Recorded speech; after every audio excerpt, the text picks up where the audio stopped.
आप अपने राजस्थान के आदिवासी समाज के लाड़के नेते अपना राजकुमार रोज साहब समाज को प्रबोधन करेंगे। आप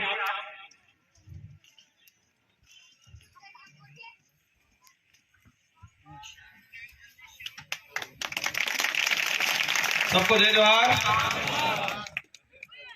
हमारे समाज के महापुरुष समस्त योद्धाओं को नमन, वीरांगनाओं को नमन।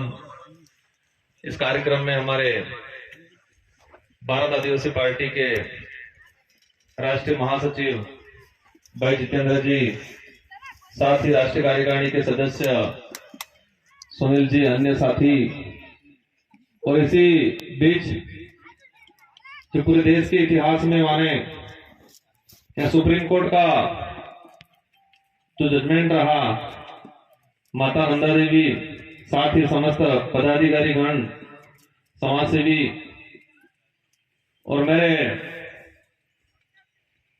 इस धरती के मूल मालिक आदिवासी समुदाय में दिल समूह के वडील, माताएं, बहनें और साथ ही अन्य समूह से जो भी साथी आए हैं, आप सबको मेरी ओर से धन्यवाद। मैंने काफी इंतजार करवाया, हमें इस इलाके का ज्यादा आइडिया नहीं था, नासिक में कार्यक्रम नहीं था, लेकिन हम रात को पहुंचे तो नासिक में मैसेज चला गया। तो नासिक में सुबह सुबह 2-3 कार्यक्रम छोटे मोटे हो गए, इसकी वजह से हम थोड़ा लेट भी हुए। फिर भी आप लोगों ने इंतजार किया। आप लोगों के मन में एक आशा है कि कुछ नया होगा, एक उम्मीद है कि हमारे लिए और आने वाली पीढ़ी के लिए ये भारत आदिवासी पार्टी कुछ अच्छा काम करेगी। और हमारे लोगों के बीच में एक लॉलीपॉप की तरह सरकारी योजना फेंक दी जाती है। अभी चल रहा है संकल्प भारत यात्रा, यहां चल रहा है। समाज के अधिकार की बात आती है तब लोग इकट्ठे होते हैं नहीं, लेकिन वो फ्री का कुछ सामान मिलने की बात आती है, पूरा ग्राउंड होगा स्कूल का या पंचायत का भर जाता है। भरता नहीं भरता है। सुबह 7-8 बजे से बैठे रहेंगे भूखे प्यासे, शाम की 5 बज जाएगी। और वो योजना ऐसी होती है, वो हमारे उधर कहावत है कि ऊँट यूं चबाता रहता है। हमारे बिली भाषा में कही हुई कि ऑटो वागुल है नीचे हियाल विचार करे, एक बार पढ़े, एक बार पढ़े, एक बार पढ़े। मतलब ऊँट चबाता रहता है तो सियार रहती है, नीचे देखती है, विचार करती है कभी कुछ गिरेगा खाऊंगा, अभी कुछ गिरेगा खाऊंगा। और ऐसी ही योजना ला रही है ये सरकार है, आवेदन कराती है, कागज करा रही है अभी। आज इसका प्रॉफिट देखना, इसका स्टडी करना, इसका ये जो जितनी भी योजना आ रही है, 1000 लोग आवेदन करेंगे और ये 1000 लोग आवेदन करने के लिए लाखों रुपया खर्चा होगा लोगों का, और 1000 में से क्वालिफाई हो। इससे पहले कोकणी समाज के हमारे कुछ पदाधिकारी मिले, तो मैं सोचते हुए आ रहा था कि ये आदिवासी समुदाय इस देश का मूल मालिक है, लेकिन मालिक की स्थिति एक किराएदार जैसी हो गई है। आसपास में देख रहा था, जो हमारे जो मकान बने हुए हैं, हमारे लोग एक दो जगह रास्ते में रुके, छोटा मोटा धंधा पानी कर रहे हैं। मैं ये सोच रहा था क्या ये स्थिति में से सुधार होगा या फिर उससे बेहतर स्थिति, बदतर स्थिति होती जाएगी। वर्तमान में जो स्थिति है इसमें सुधार आएगा या फिर उससे खराब स्थिति आएगी हमारे आने वाली पीढ़ी की। ये मेरे मन में सवाल आ रहा था बार बार, और मैंने ये भी सोचा कि हम देश के मूल मालिक हैं। हमारे पूर्वजों ने अंग्रेजों, मुगलों, राजा रजवाड़ों से जो लड़ाई लड़ी, और इस देश के अंदर अगर किसी का खून बहा है तो सबसे ज्यादा आदिवासी समुदाय का खून बहा है।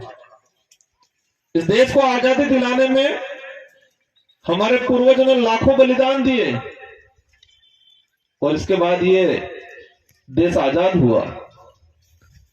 लेकिन आजादी के वक्त से जो हमारे तत्कालीन जो युवा माने जाए या बुजुर्ग माने जाए या बच्चे थे,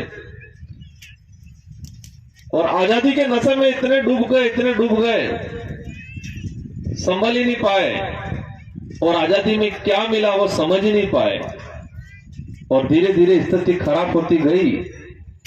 और आज हमारे भाई ने कहा था, जो बिल प्रदेश की बात है वो आज है, अभी की बात नहीं है। भारत आदिवासी पार्टी अकेली बात अभी नई बात उठाई, नई मांग उठाई, वो नहीं है। ये हमारे पूर्वजों ने और बिल प्रदेश की मांग को लेके ही कई आंदोलन हुए। आपने मानगढ़ का आंदोलन सुना होगा। एक दिन में 1,500 आदिवासी मारे गए थे तुरंत, गोविंद गुरु के नेतृत्व में, और वो भी बिल राज कायम करने की मांग कर रहे थे। उस बिल प्रदेश के लिए ही एक दिन के अंदर 1,500 आदिवासी मारे गए, और आज उस लड़ाई को हम भूल गए, पार्टियों में बट गए। मैं आ रहा था, हमारे कुछ बुजुर्ग साथी बैठे हुए थे उधर, विचार कर रहे होंगे ये पार्टी आई है, क्या हो रहा है। क्योंकि हमारे पुराने लोगों में एक मानसिकता बैठ गई है कि कांग्रेस है और भाजपा है, और हो सकता आजादी के बाद होना चाहिए था। जो खुद का नेतृत्व आजादी के बाद शुरू करना चाहिए था, वो आज हो रहा है। जो आज ये जो काम हो रहा है, देश के अंदर आदिवासियों को अपना खुद का संगठन बना के, खुद का लीडरशिप वाले, खुद के हाईकमान या खुद के नेतृत्व में अपने जनप्रतिनिधि चुन के लोकसभा विधानसभा में भेजने का काम आजादी के बाद से करना चाहिए था। लेकिन खुद का घर नहीं बनाया हमने, हम किराए के घरों में रहना पसंद किया। मतलब खुद की पार्टी, खुद का संगठन बनाना पसंद नहीं किया, हमने किराए की पार्टियों में रहना पसंद किया। और वहां अगर किराए के घर में रहेंगे तो व्यवहार कैसा होगा? किराएदार जैसा ही होगा कि मालिक जैसा होगा? किराएदार जैसा ही। इसलिए हमारे नेता पार्टियों में एमएलए एमपी बनते हैं, आदिवासी समाज की एक बात नहीं बोलते वहां। वो इसलिए नहीं बोलते हैं कि वो किराए के घर में रह रहे, और जिस दिन आदिवासी समाज की बात बोल देंगे उनको तुरंत वहां से निकाल दिया जाएगा, मतलब टिकट काट दिया जाएगा। यही हो रहा है इसमें देश में अंदर। एक भी एमपी एमएलए इस समाज के संवैधानिक अधिकार को लेके, इस समाज का जो हमारा इतिहास है, जो इतिहास को खत्म किया जा रहा है, उस इतिहास को उजागर करने को लेके क्या विधानसभा लोकसभा में बोलता है? वो नहीं बोलेगा, क्योंकि वो किराए की जगह रह रहा है। और जब भी बोलेगा उसको निकाल दिया जाएगा, क्योंकि हमने हमारी ताकत नहीं बताई। और आज ये समय है, एक टर्निंग पॉइंट है। हमारे सबकी जिंदगी गुजर जाएगी, आपकी भी गुजर जाएगी, हमारी भी गुजर जाएगी, लेकिन आने वाली पीढ़ी का क्या होगा? ये एक ऐसा समय है, अगर अभी नहीं संभले तो आने वाली पीढ़ी को वापस गुलामी की ओर जाना है। जमीनें नहीं रहेगी, आरक्षण नहीं रहेगा, और इतिहास तो उन लोगों ने वैसे ही मिटा दिया गया है। और ये विचारधारा आई इसलिए आज महापुरुषों की तस्वीरें लगी हुई है, बाकी कमल कांग्रेस के नेताओं, कमल कांग्रेस के संगठनों में ये नहीं लगती है। आज जिस विचारधारा से मैं विधायक बन के आया, आज 84 की जनता ने मुझे दूसरी बार विधायक बनाया, और पिछले 5 साल के अंदर राजस्थान के अंदर एक समय था कि आदिवासियां बिल कहने में शर्माते थे, और कई आदिवासी बिल कह दिया था, किराए का या कहीं कुछ काम होता, कुछ सामान होता, वो मिलता नहीं था। बच्चे पढ़ने जाते थे वहां बाहर, कॉलेजों में एडमिशन ढंग से नहीं मिलता था, और मिलता था तो भी इसके साथ छुआछूत भेदभाव होता था। और कई सरकारी कार्यालय में जाते थे तो उनके साथ एक तरह का सोतेला व्यवहार किया जाता था। लेकिन ये विचारधारा आई और हम 2 विधायक चुन के गए, और 2 विधायक चुन के जाने के बाद समाज के इतिहास को राजस्थान की विधानसभा में रखा, हमारे समाज के संवैधानिक अधिकार को राजस्थान की विधानसभा में रखा और जो हमारे समाज के आम लोगों का जो आत्मविश्वास मर गया था, स्वाभिमान मर गया था, उसको जगाया। तो जो 5 साल पहले बिल कहने से शर्माता था, वो आदमी आज गर्व से कहता है कि मैं बिल हूं। ये क्रांति आई, ये परिवर्तन आया। जो 5-10 साल पहले बिल या आदिवासी कहने से शर्माता था, वो व्यक्ति आज छोटा सा बच्चा भी जो भी है, छोटा सा बच्चा भी गर्व से कहता कि मैं बिल हूं, मैं आदिवासी हूं। लेकिन 5 साल पहले उसके पिता बिल कहने से शर्माता था। ये स्थिति थी। 5 साल पहले सरकारी कार्यालयों में छुआछूत भेदभाव होता था और आज हमारा भाई जाता है, काम होता नहीं होता, लेकिन टेबल खटका के बोलता है कि ये काम करना पड़ेगा ये अधिकारियों को। ये परिवर्तन आया। हमारे जो 5 साल पहले जो स्थिति थी, हो सकता है यहां पर भी वर्तमान में वही स्थिति होगी आज। मुझे इतना नहीं नॉलेज है, लेकिन वर्तमान समय में इस दुनिया में महाराष्ट्र के जो इलाका ट्राइबल इलाका है, उस इलाका में हमारे लोगों के साथ यही होता होगा आज, जो हमारे राजस्थान में होता था। एक परिवर्तन आया और लोग, आज मैं आया हूं, सूचना पहुंचेगी कमल कांग्रेस के नेताओं को और आपको कहेंगे अरे क्या हो जाएगा, वो राजस्थान से है, तुम्हारा क्या मतलब है। दिल्ली का पंडित दूल्हे के पंडित जी से दोस्ती रख सकता है, संबंध रख सकता है, लेकिन राजस्थान का बिल हमारे महाराष्ट्र दुलिया के बिलों से संबंध नहीं रखेगा क्या? रखेगा। ये भी कहेंगे क्षेत्रीय पार्टी है, छोटी पार्टी है, और छोटी पार्टियों का अस्तित्व नहीं होता, ये कहेंगे लोग।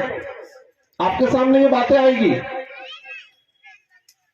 छोटी पार्टियों की वजह से ही देश का अस्तित्व बचा हुआ है। अगर ये छोटी पार्टियां नहीं होती तो आज वर्तमान में देश का अस्तित्व नहीं बचा होता। आप देश के इतिहास, आजादी के बाद के इतिहास को उठा के देखो। देश में जब भी एक तंत्री शासन बैठा है, एक तरफा बहुमत की सरकारें बनी है, तो देश का पतन हुआ है। और देश के अंदर जब भी गठबंधन की सरकार बनी है, तो देश का उद्धार हुआ है। आज यूपी की सरकार 2004 में बनी थी, मनमोहन जी प्रधानमंत्री बने। वो कांग्रेस एकमात्र के प्रधानमंत्री नहीं थे, गठबंधन की 18 पार्टियों ने समर्थन देके उनको प्रधानमंत्री बनाया। और जो देश के अंदर फॉरेस्ट राइट एक्ट जो आया, वन अधिकार अधिनियम आया, वो क्षेत्रीय पार्टियों ने मांग रखी थी। जो देश के अंदर खाद्य सुरक्षा अधिनियम आया, जो आज निःशुल्क गेहूं या जो यहाँ योजना चल रही होगी, देश के अंदर खाद्य सुरक्षा अधिनियम जो आया, वो क्षेत्रीय पार्टी की मांग थी, कांग्रेस ने नहीं दिया हमको। सूचना का अधिकार अधिनियम, वो क्षेत्रीय पार्टियों की वजह से आया, कांग्रेस की वजह से नहीं आया। देश के अंदर नरेगा कानून आया, रोजगार गारंटी अधिनियम आया 2005, वो क्षेत्रीय पार्टी की वजह से आया, कांग्रेस ने नहीं दिया। निःशुल्क शिक्षा का अधिकार अधिनियम, वो यूपीए की सेकंड सरकार में कर्नाटक की जो तरफ की जो क्षेत्रीय पार्टी थी, उन्होंने डिमांड की, तो कांग्रेस को मजबूरन लाना पड़ा, कांग्रेस नहीं लाई। देश के हित में, आम जनता के हित में जितने भी कानून आए हैं, वो सारे क्षेत्रीय पार्टियों की वजह से आए हैं, न कि राष्ट्रीय पार्टी की वजह से आए हैं। अब आपको तय करना है कि राष्ट्रीय पार्टियों में ताकत है या क्षेत्रीय पार्टियों में। राष्ट्रीय पार्टियां देश को बचा सकती है या हमारे समाज का भला कर सकती है, या क्षेत्रीय पार्टियां कर सकती है। क्षेत्रीय पार्टियां कर सकती है। और क्षेत्रीय पार्टी नहीं होती तो देश के हित में, आम जनता के हित में जितने भी जो कानून आए, वो कानून नहीं आते। और आप देख सकते हो 2014 के बाद एक तरफा बहुमत की सरकार बनी केंद्र में, वो सारे कानून खत्म किए गए। आज न रोजगार गारंटी कानून को खत्म करने का प्रावधान ला रहे, फॉरेस्ट राइट एक्ट को खत्म करने का प्रावधान ला रहे, आरटीआई को सीमित कर दिया गया। जितने आम जनता के हित में, आदिवासी समाज के हित में कानून बने थे, वो सारे के सारे कानून खत्म करने का काम किया गया। अगर गठबंधन की सरकार होती तो क्या खत्म होते ये कानून? मैं ये बात इसलिए बता रहा हूं क्योंकि आपके सामने ये सवाल आएंगे कि ये क्षेत्रीय पार्टियां है, छोटी पार्टियां है, इनसे क्या होगा। उनको कहना है कि हमारा व्यक्तिगत कुछ हो नहीं हो, लेकिन समूह का, आदिवासी समाज का भला जरूर होगा और देश का और राज्य का भला भी जरूर होगा। ये संघर्ष करना पड़ता है इन पार्टियों में। मजे मारने होते तो राष्ट्रीय पार्टी है और संघर्ष करना है तो क्षेत्र पार्टी है। और महाराष्ट्र का इतिहास मैंने देखा अभी पिछले 3-4-5 साल में जो हुआ है, किस तरह से तोड़ दिया गया, और वो भी लोभ लालच में आ गए और टूट के इधर इधर बिखर गया पूरा महाराष्ट्र। बिखरा नहीं बिखरा है। आज शिवसेना के 2 भाग हो गए, वो लोभ लालच में ही गए। राष्ट्रीय कांग्रेस के 2 भाग हो गए, वो लोभ लालच में गए। और वो सब दिल्ली और गुजरात वाले कर रहे सारा खेल मिलके। एक चीज समझना पड़ेगा कि हमको जो वोट मिला है, ये वोट आसानी से नहीं मिला है। ये आजादी के बाद मिला है और आजादी कई बलिदान दिए इसके बाद मिला है। ये वोट की बहुत ताकत है, इसकी कीमत है। और हमारे बुजुर्ग ने इस ताकत को, वोट की कीमत को नहीं समझा। हाँ ठीक है, हाथवाड़ा आ गया, फूल हाल दो, वोट हाल दो, फूलावाड़ा आ गया, हाल दो, हो 2 रुपया 500 रुपया या कुछ पीने का आ गया, चलता है या होता है? यही होता है।